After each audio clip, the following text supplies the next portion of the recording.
ज्योतिष दीप चैनल के भाग संख्या 26 में आप भावों के विषय में विश्लेषण को सुन रहे थे, जो अपने में बहुत ही रोचक और मनग्राही है, जिसे हम आगे उत्तरोत्तर बढ़ाते हुए भाव के विषय में आपको आगे ज्ञान अर्जन कराने की भावना से आपको पुनः प्रेरित करते हैं कि आप भाग संख्या ज्योतिष दीप चैनल के सभी भाग संख्याओं को पढ़ें, सुनें, सब्सक्राइब करें, लाइक करें। ये आपके लिए बहुत ही लाभकारी सिद्ध होगा। हम फिफ्थ हाउस की बात करने जा रहे हैं। फिफ्थ हाउस, फोर्थ हाउस हमारी बुद्धि है और फिफ्थ हाउस हमारी विद्या है, जिनका बहुत ही गहरा संबंध है।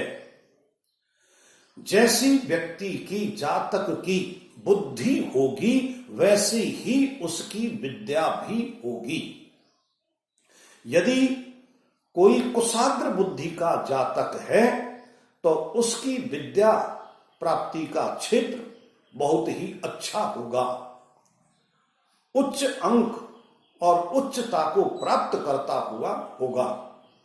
यदि किसी जातक की मंद बुद्धि है तो उसका विद्या का क्षेत्र भी मंद होगा। इसलिए फिफ्थ हाउस बहुत ही मानव जीवन में महत्वपूर्ण है, क्योंकि बिना विद्या के मानव किसी भी प्रकार से अपने में सफल नहीं होता। विद्याहीनम न शोभन्ते, विद्याहीनम न शोभन्ते किंसुका इव पुष्प। जिस प्रकार से किंसुका का पुष्प होता है, जो देखने में बड़ा आकर्षक और सुंदर होता है, लेकिन जब हम उसको तोड़ के पास में लाते हैं तो उसमें अनेक प्रकार की दुर्गंधी निकलती है। इसी प्रकार से बिना विद्या के मनुष्य अच्छा नहीं हो पाता, अपने जीवन को उत्कर्ष नहीं बना पाता। इसलिए फिफ्थ हाउस से विद्या का रूप देखा जाता है। फिफ्थ हाउस से संतान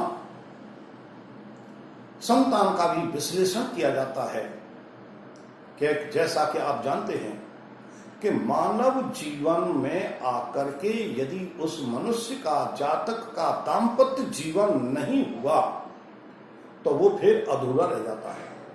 और दाम्पत्य जीवन के होने के बाद में यदि वंश की वृद्धि नहीं हुई, अर्थात संतान नहीं हुई, तो उसका फिर जीवन 4 ऋणों में से एक ऋणहीन हो जाता है। इसलिए संतान को बड़ा महत्व मानव जगत में दिया गया है, जो फिफ्थ हाउस से विचार किया जाता है। फिफ्थ हाउस हमारी मंत्र वाणी है।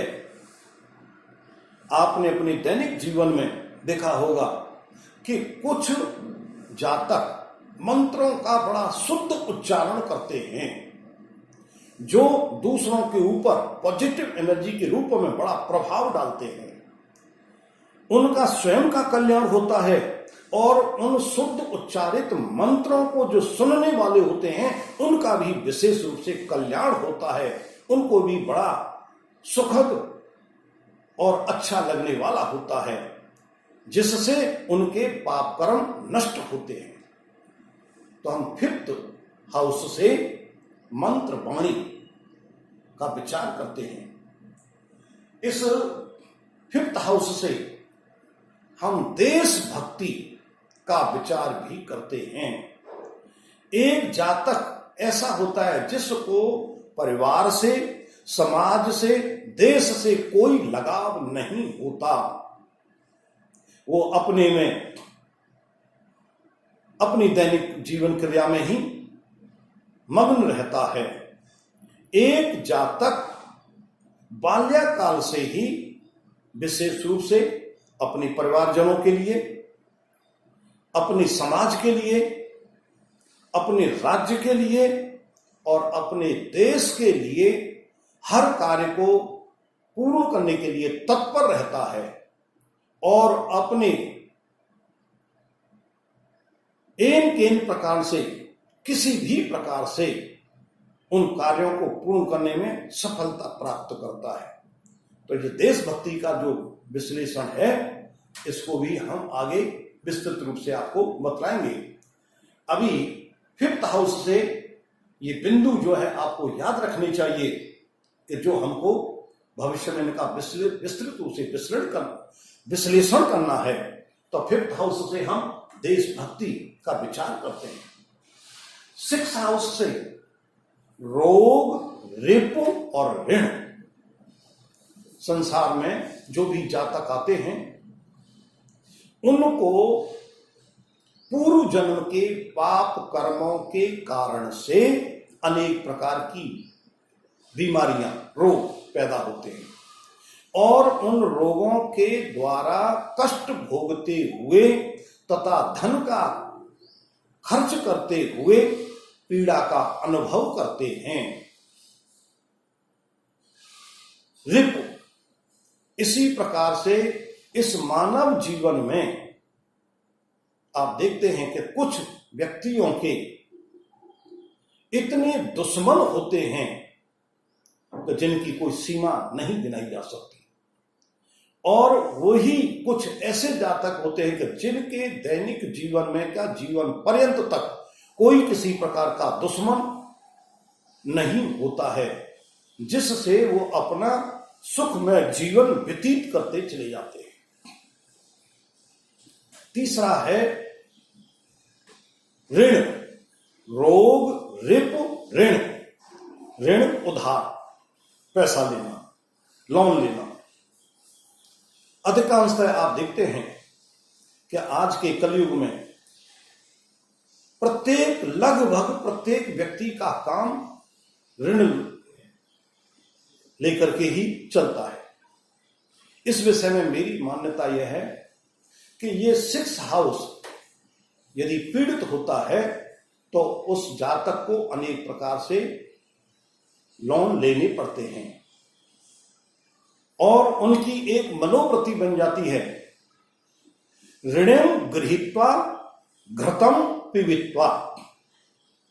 घी पियो लेकिन ऋण लेके पियो।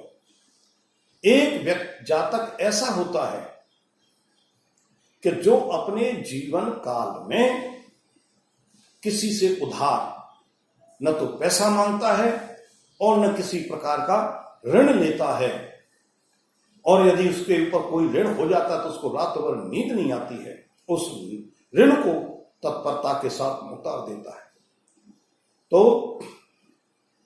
तीसरा बिंदु हम रोग, रिपु, ऋण इस 6th हाउस से विचार करते हैं, और इस 6th हाउस से आप देखते हैं कि प्रत्येक जातक बाल्याकाल से किशोरावस्था से जैसे युवावस्था में पहुंचता है और उस युवावस्था तक पहुंचते पहुंचते अपनी शिक्षा दीक्षा को पूर्ण कर लेता है, उसके बाद में उसको नौकरी प्राप्त करने के लिए अथवा व्यापार करने के लिए अनेक प्रकार की प्रतियोगिताओं का सामना करना पड़ता है, जो इस 6th हाउस से कंपटीशन के रूप में हम देखते हैं कि कौन सा जातक कितना कंपटीशन में ऊपर जाएगा और कितना मध्यम रह जाएगा, कितना नीचे रह जाएगा, जिसका भी विश्लेषण हम भविष्य में करेंगे। तो 6th हाउस से रोग, रिप, ऋण, कंपटीशन और मामा की स्थिति, जातक के मामा की स्थिति कैसी है। एक जातक का मामा बहुत धन संपन्न है, एक जातक का मामा जो है सामान्य रूप से है, और किसी जातक का मामा जो है आर्थिक स्थिति से पीड़ित है। तो इस स्थिति का भी विचार हम 6th हाउस से करते हैं। इसी प्रकार से इस दैनिक जीवन में देखा होगा कि कुछ जातक एक से अधिक विवाह कर लेते हैं। उनकी परिस्थिति अलग अलग आगे के भाव से व्यक्त की जाएगी। वो जो दूसरी शादी होके आती है, जातक की सौतेली माता कहलाती है, अर्थात उसके पिता के द्वारा दूसरी शादी की हुई जो मां हो, पत्नी होती है, वो जातक की सौतेली माता कहलाती है।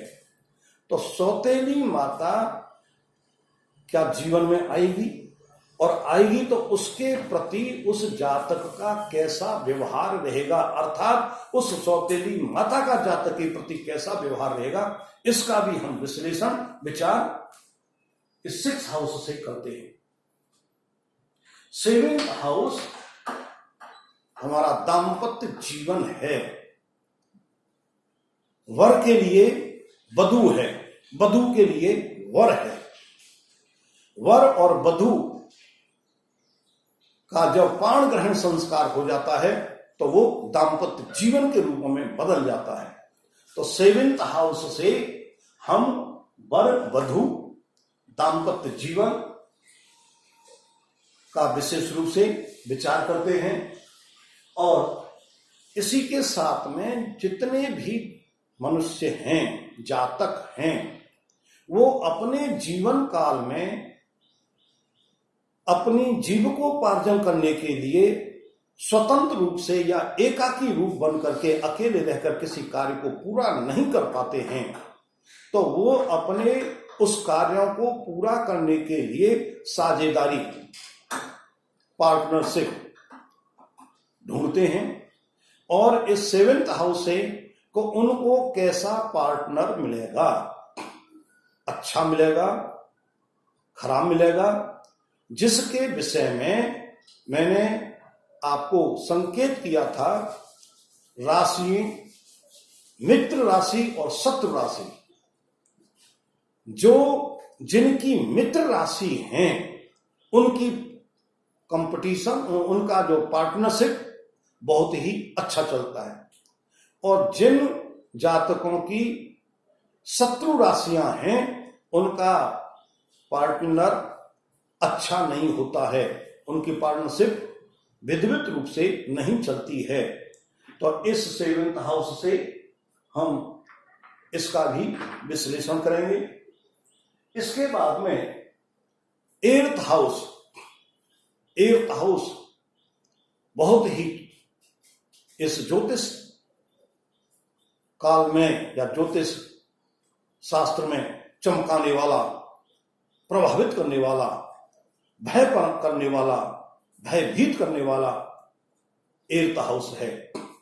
इस 8th हाउस से विशेष रूप से इसको दुर्घटना का हाउस बोला जाता है। मैं इसी को आयु का भाग के नाम से अधिक पुकारता हूं कि ये 8th हाउस से हम आयु देखते हैं। आयु जो है अल्प आयु होगी, अथवा मध्यम आयु होगी, अथवा दीर्घ आयु होगी, अथवा परम दीर्घ आयु होगी। या जन्म लेने के बाद में यदि कोई जातक विषघटी काल में पैदा होता है तो जन्म लेने के बाद विषघटी के प्रभाव से वो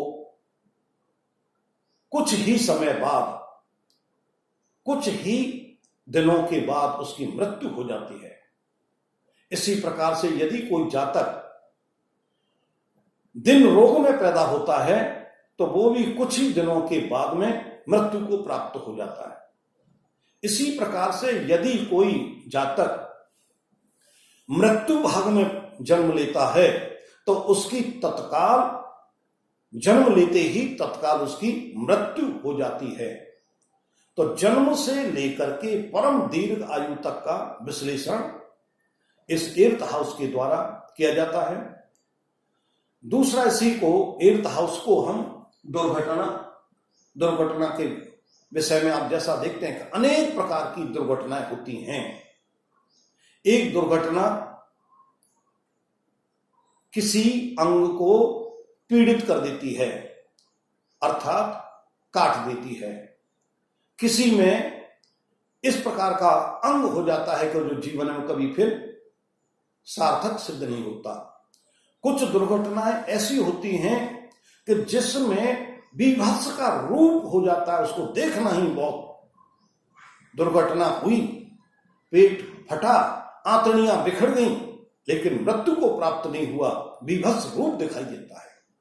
एक दुर्घटना ऐसी होती है कि दुर्घटना होती है, कहीं भी किसी प्रकार का कोई न तो ब्लड है, न किसी प्रकार की कोई स्वेलिंग है, और कुछ भी नहीं है, और वो उसी समय मोक्ष को प्राप्त हो जाता है, उसी समय डेथ हो जाती है।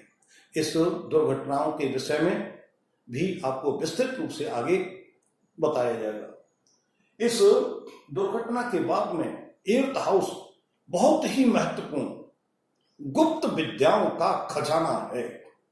आज जो कुछ आप इस गुप्त विद्या को सुन रहे हैं, सुनेंगे, और अपने जीवन में आप लोग इसको सार्थक सिद्ध करेंगे, तो ये एर्थ हाउस के प्रभाव के कारण ही होगा।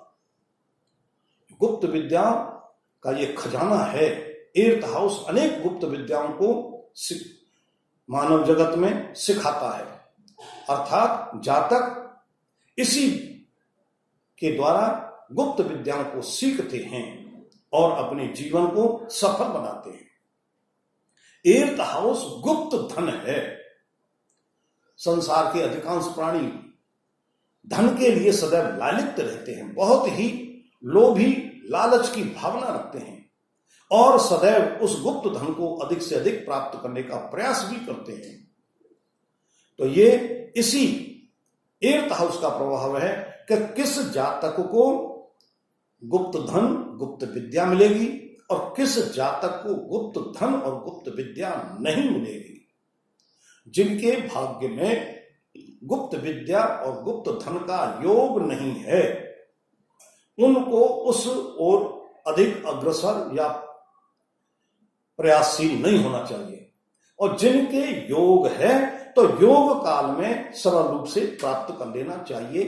इसी में उनका कल्याण होता है।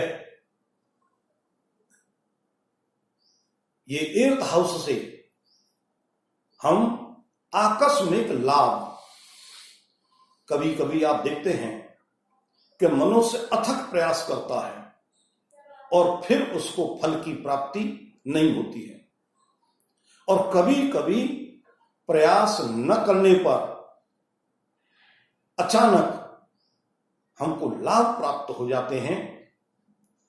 वो भी इसी एर्थ हाउस का प्रभाव है, जिसे हमें अपने जीवन काल में विशेष रूप से विचार करना चाहिए, देखना चाहिए, और ज्योतिष दीप चैनल के माध्यम से इस ब्रह्म विद्या, गुप्त धन, अचानक मृत्यु और अचानक लाभ को प्राप्त करने के लिए इस वीडियो को निश्चित रूप से देखना चाहिए सब, और उसको शेयर करना चाहिए, और ज्योतिष दीप चैनल को सब्सक्राइब करना आपका धर्म है। इसी भावना के साथ में आपका कल्याण हो। कल्याणम अस्तु।